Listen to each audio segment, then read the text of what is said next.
La vida misma se las cobró por mí, como terminé viuda, con heridas y con lo que tanto me negaron. No sé por dónde empezar sin que todo suene a película barata o a venganza escrita por alguien que ya perdió la razón. Pero necesito soltar esto, como quien escupe una espina que le ha estado rasgando el pecho durante años. Les voy a contar la forma en que mi vida se rompió, cómo me enseñaron a callar, y cómo, de una manera que aún no termino de comprender, la justicia llegó, aunque dolorosamente torpe y tardía. Soy mujer de familia, de esos hogares donde todo se cree bonito desde afuera, padres casados, hermanos, cenas con sobremesa hasta tarde, risas en las fiestas. Crecí con la idea del matrimonio sagrado, de la casa llena, del vivieron felices.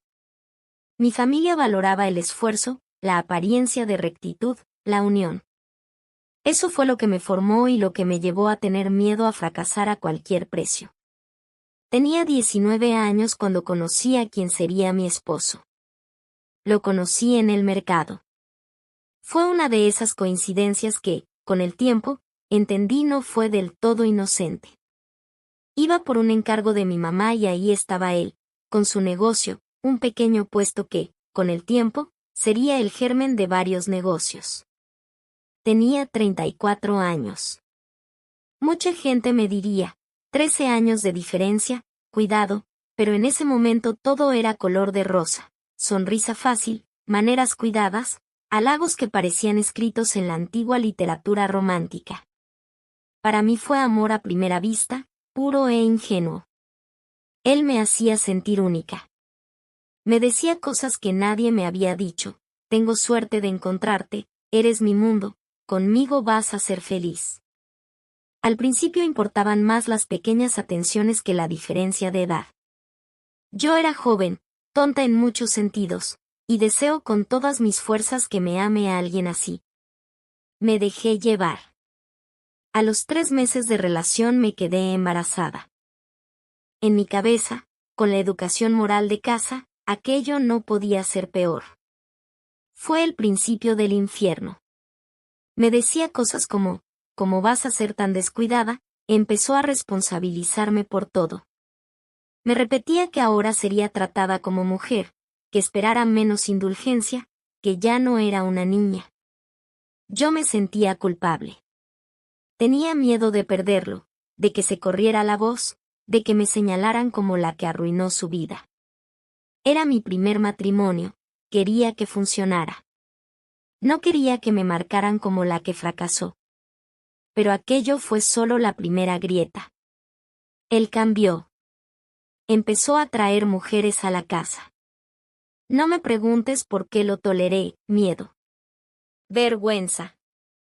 Ese que dirán que me tapaba la garganta. Me humillaba verlas comer de la comida que yo había preparado. Me humillaba saber que el hombre que juró amarme no tenía problema en sentarse con otra mientras sus manos tocaban lo que yo había puesto en la mesa. Lloraba en silencio por la noche hasta quedarme seca de tanto llorar. Traté de hablar, y la respuesta era enojo, amenazas, violencia. Me aprendí a medir mis palabras porque cada que me quejaba él reaccionaba como si fuera una insolencia imperdonable. Con el tiempo, el patrón fue cruel, embarazaba a una, la dejaba, y luego la acusaba de querer encasquetarle al niño. Decía que esa fruta no era suya, palabra que usaba para humillar. Ella se quedaba con la rabia, yo me quedaba con la vergüenza. Hecho tras hecho, la dignidad se me fue desplomando como cuadros que nadie recoge del piso. Y después vino la peor. El karma, como le dicen ahora algunos. O la justicia imperfecta de la vida. Se metió con la mujer de un pastor. Sí, la mujer de un pastor. De ese pastor que iba a la iglesia del barrio, con la voz grave y la sonrisa de quien sabe que su imagen es un escudo. Era un conocido. Nunca hubiera imaginado que mi esposo, hombre que a simple vista tenía todo, fuera capaz de enredarse con la esposa de alguien que predica sobre familia y fidelidad. Pensé por un tiempo que todo era rumor, chisme del pueblo, hasta que las piezas comenzaron a mostrarse en su propio reflejo. Mi marido pasó a frecuentar mucho la casa de esa mujer. Me confiaron, yo lo vi con mis ojos, escuché a vecinas contarme que lo habían visto entrando o salía tarde. Yo, con miedo, con esa mezcla de esperanza estúpida de que todo mejorara, comencé a ir a la iglesia. No por fe renovada, sino para tener cercanía con el pastor, para escuchar lo que pudiera, para saber si aquello era real. Empecé a hablar con él y a contarle, tímidamente, lo que ocurría. Su reacción me dejó helada, me dijo que ya lo sabía. Callé cuando escuché eso. ¿Cómo puede alguien saber y no decir? ¿Por qué la iglesia, que es supuestamente la casa de la verdad, encubriría un drama así? Los días siguientes cambiaron la casa. Mi marido empezó a enfermar. Al principio fue como una decadencia leve, olvidos, temblores, torpeza en las manos. Yo, a pesar de todo, no dejé de preocuparme. No por amor, eso lo había dado por perdido hacía tiempo, sino por ese ensueño residuo de humanidad que a veces sobrevive en las personas que han sido heridas. Vi cómo su movilidad decayó, ya no quería salir, no podía tomar un vaso sin derramarlo, la fuerza de sus manos se fue esfumando. En 3 meses, pasó de caminar con apoyo a necesitar ayuda para levantarse. Lo vi desvanecerse como un gaucho sin caballo. Lo peor fue la humillación final, dejó de poder bañarse solo, se quedó sin poder caminar. Y yo me enfrenté a una contradicción, ese hombre que me había maltratado, que había buscado otras mujeres, que me había menospreciado, quedó dependiente. Tenía dinero. Mucho dinero. Esos negocios familiares que yo alguna vez vi como la promesa de estabilidad fueron lo que permitió que contratara a una muchacha para que lo atendiera. Yo, por mi parte, me tomé días fuera de casa, a veces saliendo con mis hijos, porque él no quiso jamás hacerse cargo, y ahora no podía, respirando un aire que no oliera a su presencia.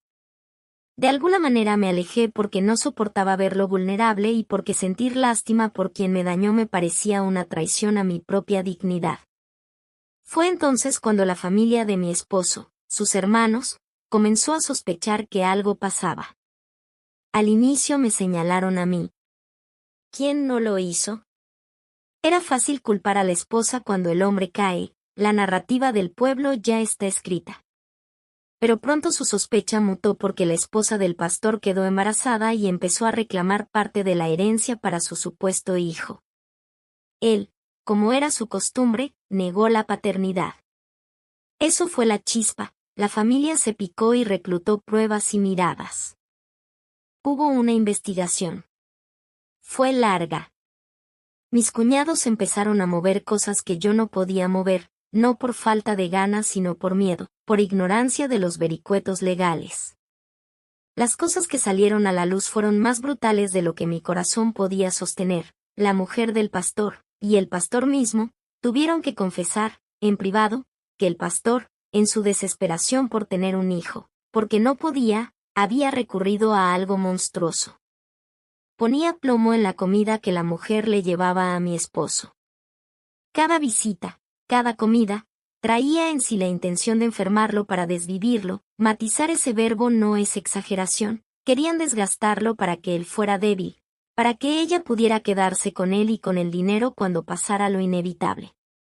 La confesión me dejó muda, no por lo que ya sabía, sino por entender hasta qué grado la fe puede corromperse cuando la ambición prende fuego a la conciencia. Un pastor que predica amor, en paralelo, planifica la ruina de otro hombre por la mísera ilusión de engendrar. El cuento de hadas se descompuso en algo abyecto. Me quedé viuda. El proceso, irónico y frío, cerró con la sentencia. El pastor y su esposa habían confesado lo suficiente como para que la familia demandara, y la verdad, aunque desigual, incompleta, fue saliendo. Mi marido murió. Y sí, la vida, de forma que no alcanzo a entender del todo, me regresó lo que había sufrido a su lado. Me quedé con dinero. Mucho dinero. La herencia cayó en mis manos y, aunque suena vil decirlo, hubo un alivio cruel al ver que lo que me negaron por años, respeto, cuidado, honestidad, quedó materializado en billetes y propiedades. Pero nada de eso devuelve los años. Nada de eso cura las noches de llanto. Nada de eso trae de vuelta mi juventud que gasté en justificativas, en callarle a la gente, en creer que podía sostener la imagen de familia perfecta. La herencia no borró la humillación, ni la sensación de que vendí mi libertad por miedo al que dirán. A veces la gente pregunta en la iglesia, ¿por qué Dios permite esto? Yo no sé si hay una respuesta clara. Lo único que aprendí es que las personas son capaces de justificar cualquier barbaridad con la bata de la moral. El pastor no es un ser separado, es humano, con sus vicios, sus frustraciones y su hambre de legado. Y nosotros, mi esposo incluido, somos seres pequeños que se rompen de maneras que a veces solo la ley o la muerte pueden resolver. No vine aquí para celebrar, ni para presumir la fortuna que ahora controlo. Vine a confesar que me siento vacía y culpable. Culpa por tantas cosas. Por no haber protegido antes a mis hijos de lo que les tocó ver. Por no haber podido abrir la boca sin que me amenazara. Por no haber sido lo bastante astuta para ver antes las manos del pastor. Y también siento rabia. Rabia por el daño que me hicieron. Rabia por cómo un hombre al que ofrecí mi vida y al que cuidé en enfermedad me dio tanto dolor. Siento rabia por la iglesia que lo sabía y no habló. Siento rabia por la hipocresía que envuelve a tantas instituciones que predican moral mientras venden máscaras. Pero también, en un rincón extraño de mi pecho, guardo algo que se parece a la paz. No la paz de la venganza, sino la paz práctica de las decisiones. Ahora puedo darle a mis hijos seguridad, acceso a estudios que yo no tuve, un techo que no se tambalee. Puedo pagar terapia para mí, para mucho de lo que la vergüenza no dejó sanar. Puedo construir lentamente un espacio propio, sin el peso de esa casa donde se comían mis lágrimas en platos ajenos. Sé que suena contradictorio, patrimonio y vacío, herencia y soledad. Pero la vida es así de ridícula y de justa, a ratos. Me devolvió lo que me negó, pero no en la forma que me gustaría.